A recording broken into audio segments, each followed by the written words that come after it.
നമസ്കാരം. ഭാഗവത കഥകൾ എന്ന ഈ പ്രഭാഷണ പരമ്പരയുടെ 9ാമത് ലക്കത്തിലേക്ക് എല്ലാവർക്കും സ്വാഗതം. പൃഥു എന്ന രാജാവിൻ്റെ കഥയാണ് ഭാഗവതത്തിൽ നിന്നും നാം ഇപ്പോൾ പറഞ്ഞുകൊണ്ടിരിക്കുന്നത്. പൃഥുവിൻ്റെ കഥ 3 ഭാഗങ്ങളായിട്ടാണ് നമ്മൾ ഈ പ്രഭാഷണ പരമ്പരയിൽ അവതരിപ്പിക്കുക. അതിൽ ആദ്യത്തെ ഭാഗം കഴിഞ്ഞ ലക്കത്തിൽ കഴിഞ്ഞു. അത് നമ്മൾ പൃഥുവിൻ്റെ ജനനം വരെയുള്ള ഭാഗമായിരുന്നു. ഇനി തുടർന്ന് പൃഥുവിൻ്റെ ജനന സമയത്ത് ബ്രഹ്മാവ് തന്നെ പ്രത്യക്ഷപ്പെട്ടിട്ട് സാക്ഷാൽ മഹാവിഷ്ണു തന്നെ ഭൂമിയെ രക്ഷിക്കാനായി, ഈ ലോകത്തെ രക്ഷിക്കാനായി, ഈ പ്രപഞ്ചത്തെ തന്നെ രക്ഷിക്കാനായി മനുഷ്യരൂപത്തിൽ സാക്ഷാൽ മഹാവിഷ്ണു ഭഗവാൻ തന്നെ ജന്മമെടുത്തിരിക്കുകയാണ് പൃഥുവിൻ്റെ രൂപത്തിലെന്ന് ബ്രഹ്മാവ് അടയാള സഹിതം എല്ലാവരെയും ബോധ്യപ്പെടുത്തിയിരുന്നു. ഇപ്പോൾ പൃഥുവിനെ ഋഷിമാർ രാജാവായി അഭിഷേകം ചെയ്യുന്ന സന്ദർഭമാണ്. സമുദ്രങ്ങളും നദികളും പർവ്വതങ്ങളും ഗോക്കളും മറ്റും സമ്മാനിച്ച പുണ്യജലവും പാലും കൊണ്ടാണ് അഭിഷേകം നടന്നത്. ദേവന്മാരും ഈ സമയത്ത് പൃഥു മഹാരാജാവിന് ധാരാളം സമ്മാനങ്ങൾ നൽകി. കുബേരനാണ് രാജാവിന് ഇരിക്കാനായിട്ടുള്ള സിംഹാസനം സമ്മാനമായി നൽകിയത്. വരുണൻ വെൺകൊറ്റക്കുട നൽകി. വായു ചാമരം നൽകി. ധർമ്മരാജാവ് മാല നൽകി. രാജാവിന് ധരിക്കാനായിട്ടുള്ള കിരീടം നൽകിയത് സാക്ഷാൽ ഇന്ദ്രനാണ്. യമനാകട്ടെ ചെങ്കോൽ നൽകി. അതിൻ്റെ പേര് സംയമനം എന്നായിരുന്നു. ബ്രഹ്മാവാകട്ടെ വേദങ്ങളാൽ സുരക്ഷിതമാക്കിയ പടച്ചട്ടയാണ് സമ്മാനമായി നൽകിയത്. സരസ്വതീ ദേവി മുത്തുമാല സമ്മാനമായി നൽകി. സാക്ഷാൽ നാരായണൻ ചക്രം സമ്മാനമായി നൽകി. മഹാലക്ഷ്മി ആവശ്യത്തിന് ധനം നൽകി. ശിവനാകട്ടെ വാളാണ് സമ്മാനമായി നൽകിയത്. പാർവതി പരിചയും, ശിവനും പാർവതിയും കൂടി ചേർന്ന് വാളും പരിചയുമാണ് പൃഥു മഹാരാജാവിന് സമ്മാനമായി നൽകിയത്. ചന്ദ്രൻ വെളുത്ത കുതിരകളെ സമ്മാനിച്ചു. അഗ്നിയാകട്ടെ വില്ല്, സൂര്യൻ അസ്ത്രങ്ങളും. അഗ്നി നൽകിയ വില്ല് കൊലയ്ക്കണമെങ്കിലുള്ള അസ്ത്രങ്ങൾ നൽകിയത് സൂര്യനാണ്. ഭൂമിദേവിയാണ് പാദുകങ്ങൾ നൽകിയത്. ആ പാദുകങ്ങളുടെ ഒരു പ്രത്യേകത എന്ന് പറയുന്നത് പൃഥു എവിടെ എത്തിച്ചേരാൻ ആഗ്രഹിക്കുന്നു ആ സ്ഥലത്ത് ക്ഷണനേരത്തിൽ എത്തിക്കാനായിട്ടുള്ള കഴിവുള്ള ദിവ്യമായിട്ടുള്ള പാദുകങ്ങളാണ് ഭൂമിദേവി നൽകിയത്. ഇതേപോലെ തന്നെ ഉത്തമരായിട്ടുള്ള ബ്രാഹ്മണ ശ്രേഷ്ഠന്മാരും മറ്റ് അതിഥികളായിട്ടുള്ള മഹാന്മാരുമൊക്കെ പൃഥുവിനെ ഈ അവസരത്തിൽ സ്ഥാനാരോഹണ സമയത്ത്, രാജ്യാഭിഷേക സമയത്ത് ഇങ്ങനെ സ്തുതിക്കുകയാണ്. അദ്ദേഹത്തിൻ്റെ ഒരു പ്രധാന സ്വഭാവവിശേഷം അവിടെ വെളിവാകുന്നത് ഈ സ്തുതിപാഠനം അത് അദ്ദേഹത്തിന്, ആ മുഖസ്തുതി പറയുന്നത് അത് അദ്ദേഹത്തിന് ഒട്ടും തന്നെ ഇഷ്ടപ്പെടുന്നില്ല. അദ്ദേഹം പറഞ്ഞു, ദയവ് ചെയ്ത് ഈ അനവസരത്തിലുള്ള നിങ്ങളുടെ ഈ സ്തുതി പറച്ചിലൊന്ന് നിർത്താമോ? വന്ധ്യരായിട്ടുള്ള ഒരുപാട് ആൾക്കാർ, ഒരുപാട് ബഹുമാന്യരായ ആദരണീയരായ വ്യക്തിത്വങ്ങൾ, മഹാന്മാരായിട്ടുള്ള ആളുകളൊക്കെ ഈ വേദിയിലിരിക്കുകയാണ്. ഞാനാകട്ടെ രാജഭരണം തുടങ്ങിയിട്ടില്ല. എൻ്റെ അഭിഷേകം അങ്ങോട്ട് കഴിഞ്ഞിട്ടേ ഉള്ളൂ. രാജാവെന്നുള്ള നിലയിലുള്ള എൻ്റെ പ്രവർത്തനത്തെ വിലയിരുത്താനായിട്ടുള്ള ഒരു സമയം പോലും ആയിട്ടില്ല. അപ്പോൾ ഈ സമയത്ത് എന്നെ സ്തുതിക്കുക എന്ന് പറയുന്നത് തികച്ചും അനുചിതമായിട്ടുള്ളൊരു പ്രവൃത്തിയാണ്. ഒരിക്കലും അത് ചെയ്യരുത്, അതെനിക്കിഷ്ടമല്ല. ഇപ്പോൾ നിങ്ങൾ സ്തുതിക്കേണ്ടത് സാക്ഷാൽ ശ്രീനാരായണ ഭഗവാനെയാണ് സ്തുതിക്കേണ്ടത്. എനിക്കൊരു മികച്ച ഭരണാധികാരിയാണ് എന്ന് തെളിയിക്കണം എന്നെനിക്ക് ആഗ്രഹമുണ്ട്. അങ്ങനെ ഞാൻ തെളിയിക്കുകയാണെങ്കിൽ, അങ്ങനെ തെളിയിച്ച് കഴിഞ്ഞ ശേഷം വേണമെന്ന് തോന്നുകയാണെങ്കിൽ നിങ്ങൾക്കൊക്കെ എന്നെ സ്തുതിക്കാം. അപ്പം ഒരു മഹാരാജാവ് അതിൻ്റെ വായിൽ നിന്നാണ് അത്യന്തം വിനീതമായിട്ടുള്ള ചെറിയൊരു ഒരു ഭരണാധികാരം കിട്ടിയാൽ പോലും ചുറ്റും മുഖസ്തുതിക്കാരാൽ നിറയുന്ന ഒരു സ്ഥിതിയാണല്ലോ പണ്ടും ഇപ്പോഴും എല്ലാം ഉള്ളത്. അപ്പോൾ അതിനെല്ലാം കൂടുതൽ പ്രോത്സാഹനം നൽകുന്ന ഒരു സമീപനമാണ് സാധാരണയായിട്ട് ഭരണാധികാരികളുടെ ഭാഗത്തു നിന്നും ഉണ്ടാവുക.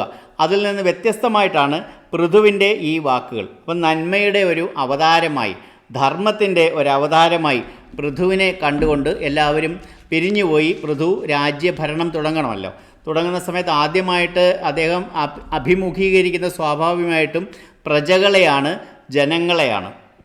എന്താണ് അവരുടെ പ്രശ്നം എന്ന് അറിയണമല്ലോ. അപ്പോഴാണ് അദ്ദേഹം അറിയുന്നത് വിശപ്പടക്കാൻ മാർഗമില്ലാത്ത പട്ടിണിക്കോലങ്ങളായി തീർന്നിരുന്നു അവർ. അദ്ദേഹത്തിൻ്റെ പിതാവായിട്ടുള്ള വേനൻ്റെ ഭരണകാലത്ത് അവർ ദീനമായിട്ട് ദൈന്യതയോടുകൂടി രാജാവിൻ്റെ മുമ്പിൽ വന്ന് യാചിക്കുകയാണ്. പ്രഭു, പഴയ രാജാവിൻ്റെ ശരീരം മതിച്ചിട്ടാണ് അങ്ങയെ സൃഷ്ടിച്ചതെന്നും അങ്ങ് ഞങ്ങളെ രക്ഷിക്കാനായി അവതരിച്ചതാണെന്നും ഋഷിമാർ പറഞ്ഞ് ഞങ്ങൾ അറിഞ്ഞിട്ടുണ്ട്. അപ്പോൾ ഞങ്ങളെ സംബന്ധിച്ചോളം വിശപ്പ് മൂലം പ്രാണൻ പോകാറായിരിക്കുകയാണ്. അപ്പം ഞങ്ങളുടെ ഏറ്റവും ആദ്യത്തെ ആവശ്യം എന്ന് പറയുന്നത് ഭക്ഷണം ലഭിക്കുക എന്നുള്ളതാണ്. അത്രമാത്രം ക്ഷാമമാണ് ഭക്ഷ്യവസ്തുക്കൾക്ക് ഈ രാജ്യത്ത്. അപ്പോൾ പൃഥുവിന് തൻ്റെ രാജ്യത്തെ ജനങ്ങളുടെ ദുഃഖം കണ്ടിട്ട് വലിയ പ്രയാസമുണ്ടായി. അദ്ദേഹം ചിന്തിക്കുകയാണ്, എനിക്ക് എന്ത് ചെയ്യാൻ കഴിയും? ഈ മനുഷ്യർക്ക് കഴിക്കാനായിട്ടുള്ള ഭക്ഷണം മുഴുവൻ ഭൂമി വിഴുങ്ങിയിരിക്കുകയാണ്. അപ്പോൾ പോഷകാംശം നിറഞ്ഞ സസ്യജാലങ്ങൾ, അതുപോലെ ആരോഗ്യം പ്രദാനം ചെയ്യുന്ന സസ്യജാലങ്ങൾ, ഇതെല്ലാം ഭൂമിയിലേക്ക് താഴ്ന്നു പോയിരിക്കുകയാണ്. അപ്പോൾ തൻ്റെ പ്രജകളോട് പൃഥു നോക്കുമ്പോൾ തൻ്റെ പ്രജകളോട് ഏറ്റവും വലിയ ദ്രോഹം ചെയ്തിരിക്കുന്നത് ഭൂമിദേവിയാണ്. അപ്പോൾ രാജാവെന്നുള്ള നിലയിൽ ഈ തൻ്റെ പ്രജകൾക്ക് ആരാണോ ദ്രോഹം ചെയ്തത് ആ വ്യക്തി എൻ്റെ ശത്രുവാണ്, അതുകൊണ്ട് ഭൂമിദേവി എൻ്റെ ശത്രുവാണ് എന്ന് പൃഥു അങ്ങ് തീരുമാനിച്ചു. ശത്രുവാണെന്ന് പ്രഖ്യാപിച്ചാൽ പിന്നെ ആ ശത്രുവിനെ വകവരുത്തിയിട്ട് തന്നെ കാര്യം എന്നാണല്ലോ ന്യായം. അപ്പോൾ പൃഥു തൻ്റെ ദിവ്യമായിട്ടുള്ള വില്ലും ശരങ്ങളും കയ്യിലെടുത്തു. നമുക്കറിയാം, വില്ലും ശരങ്ങളും അദ്ദേഹത്തിന് കൊടുത്തത് തന്നെ ആരാണ് എന്ന് നമ്മൾ നേരത്തെ പറഞ്ഞു. അഗ്നിയാണ് വില്ല് കൊടുത്തത്, സൂര്യനാണ് ശരങ്ങൾ കൊടുത്തത്. അപ്പോൾ എന്തുമാത്രം പ്രഭാവമുള്ള ആയുധങ്ങളാണ് അദ്ദേഹത്തിൻ്റെ കയ്യിലിരിക്കുന്നത് നമുക്കറിയാമല്ലോ. ഇത് അപകടം മണത്തറിഞ്ഞു ഭൂമിദേവി അദ്ദേഹത്തിൻ്റെ അമ്പിൽ നിന്നും വില്ലിൽ നിന്നും അദ്ദേഹത്തിൻ്റെ ശരവർഷത്തിൽ നിന്നും രക്ഷപ്പെടാനായിട്ട് ഭൂമിദേവി ഒരു പശുവിൻ്റെ രൂപം സ്വീകരിച്ചുകൊണ്ട് ഓടാൻ തുടങ്ങി. അപ്പോൾ പശുവായിട്ട് ഓടുന്ന ഈ ഭൂമിയെ കോപത്തോടുകൂടി പൃഥു അമ്പും വില്ലുമായിട്ട് പിന്തിരിഞ്ഞു. അപ്പോൾ ഈ ഭൂതലം മുഴുവൻ ഭൂമിദേവി ഓടുകയാണ് പശുവിൻ്റെ രൂപത്തിൽ. ഇടയ്ക്കിടയ്ക്ക് തിരിഞ്ഞു നോക്കുമ്പം വില്ലും ശരവുമായിട്ട് പൃഥു മഹാരാജാവ് പുറകെ തന്നെയുണ്ട്. അങ്ങനെ ഓടി ഭൂമിദേവി തളർന്നു. മാനസികമായിട്ടും ശാരീരികമായിട്ടും ഒക്കെ തളർന്നു. തന്നെ രക്ഷിക്കാൻ ആരുമില്ല എന്ന് കണ്ടിട്ട് നിവൃത്തിയില്ലാതെ ഈ പശുവിൻ്റെ രൂപത്തിലുള്ള ഈ ഭൂമിദേവി പൃഥുവിൻ്റെ കാൽക്കൽ വീണു പറഞ്ഞു, രാജാവേ, അങ്ങ് ധർമ്മിഷ്ഠനാണ് എന്നെനിക്കറിയാം. ഞാൻ അങ്ങക്ക് യാതൊരു ദ്രോഹവും ചെയ്തിട്ടില്ല. ഞാനൊരു സ്ത്രീയാണ്. എന്നെ സ്ത്രീയായിട്ടുള്ള ധർമ്മത്തിൻ്റെ പ്രതിരൂപമായിട്ടുള്ള അങ്ങ് എന്നെപ്പോലെ അബലയായ ഒരു സ്ത്രീയെ ആക്രമിക്കാനായിട്ട് ഇങ്ങനെ പിന്തുടരുന്നതും എന്നെ ആക്രമിക്കുന്നതും കൊല്ലുന്നതും അങ്ങേറ്റം നിഷിദ്ധമായിട്ടുള്ള കാര്യമാണ്. ഒരു സ്ത്രീയായി എന്നെ വധിക്കുന്നത് പാപമാണ് എന്ന് അങ്ങേക്കറിയുമല്ലോ. എന്നെ വധിച്ചിട്ട്, അങ്ങനെയുള്ള നിരപരാധിയായിട്ടുള്ള എന്നെ വധിച്ചിട്ട് അങ്ങേക്ക് എന്ത് ഗുണം കിട്ടാനാണ് എന്ന് ചോദിക്കും. അപ്പോൾ പൃഥു രാജാവ് പറയും, ധർമ്മത്തെക്കുറിച്ചും അധർമ്മത്തെക്കുറിച്ചും ഒന്നും നീ കൂടുതൽ വാചാടോപം നടത്തണമെന്നില്ല, കൂടുതൽ വർത്തമാനം പറയണമെന്നില്ല. നീ കടുത്ത അപരാധമാണ്, വലിയ തെറ്റാണ് ചെയ്തിരിക്കുന്നത്. നീ ജനങ്ങളെ പട്ടിണിക്കിട്ട് കൊല്ലുകയാണ് ഇവിടെ ചെയ്യുന്നത്. ബ്രഹ്മാവ്, നമ്മുടെ സൃഷ്ടാവായിട്ടുള്ള ബ്രഹ്മാവ് മനുഷ്യർക്കായിട്ട് ഒരുപാട് ഔഷധങ്ങളും സസ്യലതാദികളും ഒക്കെ തന്നിട്ടുണ്ട്. ഭക്ഷണത്തിന് വേണ്ടിയിട്ടുള്ള എല്ലാ കാര്യങ്ങളും സൃഷ്ടാവായിട്ടുള്ള ബ്രഹ്മാവ് തന്നിട്ടുണ്ട്. പക്ഷേ നീ പൂഴ്ത്തി വച്ചിരിക്കുകയാണ് അതെല്ലാം. നീ അതൊന്നും ജനങ്ങൾക്ക് ലഭ്യമാക്കുന്നില്ല. അങ്ങേറ്റം ക്രൂരമായിട്ടുള്ള പ്രവൃത്തിയാണ്. ഇപ്പം ഞാൻ എന്തിനാണ് നിന്നെ പിന്തുടരുന്നത്? ഞാൻ നിന്നെ കൊല്ലും, എന്നിട്ട് നിൻ്റെ മാംസം ഞാൻ പട്ടിണി കിടക്കുന്ന പാവങ്ങൾക്ക് കൊടുക്കും. അതിനുശേഷം എൻ്റെ യോഗശക്തി കൊണ്ട് എനിക്കറിയാം എൻ്റെ പ്രജകളെ സംരക്ഷിക്കാൻ എന്താണ് ചെയ്യേണ്ടത് എന്ന് എനിക്കറിയാം. അത് ഞാൻ ചെയ്തു കൊള്ളാം എന്ന് പറയും. അപ്പോൾ ആ ഒരു അദ്ദേഹത്തിൻ്റെ വാക്കുകൾ, അദ്ദേഹത്തിൻ്റെ കണ്ണിലേക്ക് നോക്കുമ്പോൾ ഇങ്ങനെ കോപം കൊണ്ട് ഇങ്ങനെ തുടിക്കുകയാണ്. എന്തും ചെയ്യാൻ ഒരുങ്ങി നിൽക്കുകയാണ് പൃഥു. അദ്ദേഹത്തിൻ്റെ വാക്കുകൾ കേട്ടിട്ട് കൂടുതൽ പേടിച്ച് വിറച്ചു ഭൂമിദേവി. എന്നിട്ട് പറഞ്ഞു, അങ്ങ് ആരാണെന്ന് എനിക്ക് ശരിക്കും അറിയാം. അങ്ങ് സാക്ഷാൽ മഹാവിഷ്ണുവിൻ്റെ അവതാരമാണ് എന്ന് എനിക്കറിയാം. ഈ പറയുന്ന എന്നെപ്പോലും സൃഷ്ടിച്ചിരിക്കുന്നത് അങ്ങാണ്. അപ്പോൾ ഒരിക്കൽ നമ്മൾ നേരത്തെ നമ്മുടെ ഈ ഭാഗവത പ്രഭാഷണ പരമ്പരയിൽ വരാഹ അവതാരത്തെക്കുറിച്ച് പറഞ്ഞിരുന്നല്ലോ. അതായത് ഭൂമിയെ അങ്ങ് പാതാളത്തിനുള്ളിലേക്ക് ഭൂമി അങ്ങ് താഴ്ന്നിരുന്നപ്പോൾ മഹാവിഷ്ണുവാണ് വരാഹത്തിൻ്റെ രൂപത്തിൽ അവതരിച്ചിട്ട് തൻ്റെ തേറ്റ കൊണ്ട് ആ ഭൂമിയെ പൊക്കി സംരക്ഷിച്ചതെന്നുള്ള കാര്യം ഇപ്പോൾ ഈ പശുവിൻ്റെ രൂപത്തിലുള്ള ഗോമാതാവ് അദ്ദേഹത്തെ ഓർമ്മിക്കുന്നു. ഒരിക്കൽ വരാഹമൂർത്തിയായിട്ട് അങ്ങ് ഉയർത്തിക്കൊണ്ട് വന്നതും ഈ എന്നെയാണ് എന്നോർക്കുക. എന്നെ സൃഷ്ടിച്ചതും എന്നെ രക്ഷിച്ചതും ഒക്കെ അങ്ങാണ്. അതുകൊണ്ട് തന്നെ അങ്ങ് എല്ലാം അറിയാവുന്ന ആളാണ്. അതുകൊണ്ട് ദയവായിട്ട് ഞാൻ പറയുന്ന ഒന്ന് കേൾക്കണം. ഞാൻ ഇങ്ങനെയൊന്നും ആയിരുന്നില്ല. ഞാൻ ഭൂമിദേവിയായ ഞാൻ മനുഷ്യരെ കാര്യമായിട്ട് തന്നെ രക്ഷിച്ച് പരിപാലിച്ച് വന്നിരുന്നതാണ്. പക്ഷേ അങ്ങയുടെ മുമ്പുണ്ടായിരുന്ന രാജാവ്, അങ്ങയുടെ പിതാവ് വേനൻ, ആ ദുഷ്ടൻ്റെ ഭരണം വന്നപ്പോൾ ഭൂമിയിൽ പാപകർമ്മങ്ങൾ ഒരുപാട് വർദ്ധിച്ചു പെരുകി. അനീതിയും അധർമ്മവും അക്രമവും ഒക്കെ ഈ പ്രപഞ്ചത്തിൽ കൊടികുത്തി വാണു. ആ സമയത്ത് എന്നെ സംരക്ഷിക്കാനായിട്ട് ആരുമില്ലായിരുന്നു. ബ്രഹ്മാവ് കനിഞ്ഞു നൽകിയെന്ന് അങ്ങ് തന്നെ പറഞ്ഞിട്ടുള്ള ഔഷധികളായാലും ശരി, സസ്യലതാദികളായാലും ശരി, എല്ലാം അർഹതയില്ലാത്ത ആൾക്കാർ തട്ടിയെടുത്തു. അങ്ങനെ ദുഃഖം തോന്നിയപ്പോഴാണ്, അത്രമാത്രം അത് അന്യാധീനപ്പെട്ടു പോയപ്പോഴാണ്, അർഹതയില്ലാത്തവരിലേക്ക് അത് ചെന്ന് ചേർന്നപ്പോഴാണ് എനിക്ക് ദുഃഖം തോന്നിയിട്ട് ഞാനതെല്ലാം വിഴുങ്ങിക്കളഞ്ഞത്. അപ്പോൾ എന്നിൽ നിന്ന് അവയെല്ലാം അങ്ങേക്ക് തിരിച്ചെടുക്കാം. അതായത് ഇപ്പോൾ ഭൂമിക്ക് എന്താണ്, ഭൂമിക്ക് നല്ല മഴ കിട്ടണം.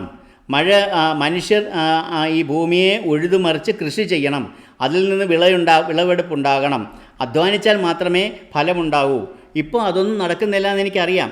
അതുകൊണ്ടാണ് പട്ടിണിയും ദാരിദ്ര്യവും ഈ രാജ്യത്ത് കൊടികുത്തി വാഴാൻ ഇടയായത്. അതുകൊണ്ട് ഇനി ഒരു കാര്യം ചെയ്യാം, നമുക്കൊരു ഒത്തുതീർപ്പിലെത്താം. അപ്പോൾ അങ്ങ് രാജ്യഭരണം ഏറ്റെടുത്ത സ്ഥിതിക്ക് എനിക്ക് അങ്ങനത്തെ എനിക്കുണ്ടായിരുന്ന അത്തരത്തിലുള്ള മനോഭാവവും ചിന്തകളെല്ലാം മാറി. ഇനി പാല് ചുരത്തണമെന്നുണ്ടെങ്കിൽ ഒരു കിടാവ് വേണം. ഒരു കിടാവിനെ തന്നാൽ പശുവായ ഞാൻ ചുരത്തിത്തരാം. യോഗ്യനായ ഒരാൾ കറന്നെടുത്താൽ മാത്രം മതി. എന്ത് വേണമെങ്കിലും എന്നിൽ നിന്ന്, ഭൂമിദേവിയായിട്ടുള്ള എന്നിൽ നിന്ന് എന്തെല്ലാം സൗഭാഗ്യങ്ങളാണോ ആവശ്യമുള്ളത് അതെല്ലാം എന്നിൽ നിന്ന് കറന്നെടുത്തോളൂ, ചുരന്നെടുത്തോളൂ. എനിക്ക് സമ്മതമാണ്. ഇങ്ങനെ പറഞ്ഞ് ഭൂമിദേവിയുടെ വാക്കുകളൊക്കെ കേട്ടപ്പോൾ പൃഥുരാജാവിന് വല്ലാത്ത പശ്ചാത്താപം തോന്നി. ഒന്നും അറിയാതെ ഭൂമിദേവിയെ വധിക്കാനായിട്ട് ശ്രമിച്ചത് തെറ്റായി പോയോ എന്ന് അദ്ദേഹത്തിന് തന്നെ ഒരു കുറ്റബോധം തോന്നി. അദ്ദേഹം വില്ലും ശരങ്ങളുമൊക്കെ താഴെയിട്ടു. അദ്ദേഹം തന്നെ തീരുമാനിച്ചു, ഈ ഭൂമി ശാപഗ്രസ്തയായിരിക്കുകയാണ്, ഇതിന് ഒരു ശാപമോചനം ആവശ്യമാണ്. ദുഷ്ടന്മാരിൽ നിന്നും കള്ളന്മാരിൽ നിന്നും എല്ലാ വിഭവങ്ങളും ദൈവം നൽകിയിട്ടുള്ള, സൃഷ്ടാവായിട്ടുള്ള ബ്രഹ്മാവ് നൽകിയ എല്ലാ വിഭവങ്ങളും ദുഷ്ടന്മാരിൽ നിന്നും കള്ളന്മാരിലും എത്തിച്ചേരാതിരിക്കാൻ വേണ്ടി ഒളിപ്പിച്ചു വച്ചിരിക്കുകയായിരുന്നു എന്നേ ഉള്ളൂ എന്നുള്ള സത്യം മനസ്സിലായി. അങ്ങനെ ലയിപ്പിച്ചു വച്ചിരുന്ന എല്ലാം കൂടെ കാലക്രമത്തോടുകൂടി അവളിൽ ഇങ്ങനെ ലയിച്ച് ചേർന്ന് പോയി. അത് യോഗ്യമായ വിധത്തിൽ കറന്നെടുത്താൽ പാലിൻ്റെ രൂപത്തിൽ ആഗ്രഹിക്കുന്ന എല്ലാം തന്നെ ലഭ്യമാകും എന്നുള്ള വസ്തുത പൃഥു മഹാരാജാവിന് മനസ്സിലാവുകയും പൃഥു മഹാരാജാവ് ഗാഠമായിട്ടുള്ള ചിന്തയിൽ ആണ്ടുപോവുകയും ചെയ്തു. എന്താണ് ചെയ്യാനൊക്കെ, എന്താണ് ഇതിന് പ്രാക്ടിക്കലായിട്ടുള്ള പ്രായോഗികമായിട്ടുള്ളൊരു സൊല്യൂഷൻ, പ്രായോഗികമായിട്ട് എങ്ങനെയാണ് ഈ പ്രശ്നം പരിഹരിക്കാൻ സാധിക്കുക എന്ന് പൃഥു മഹാരാജ് ചിന്തിച്ചു കൊണ്ടിരിക്കുന്ന സമയത്താണ് നമ്മളിപ്പോൾ 9ാമത്തെ ക്യാപ്സ്യൂൾ അവസാനിപ്പിക്കുന്നത്. 10ാമത്തെ ക്യാപ്സ്യൂളിൽ പൃഥുവിനെക്കുറിച്ചുള്ള വിവരണത്തിൻ്റെ 3ാമത്തേതും അവസാനത്തേതുമായ ഭാഗം നമുക്ക് കേൾക്കാം. അതുവരേക്കും നന്ദി, നമസ്കാരം.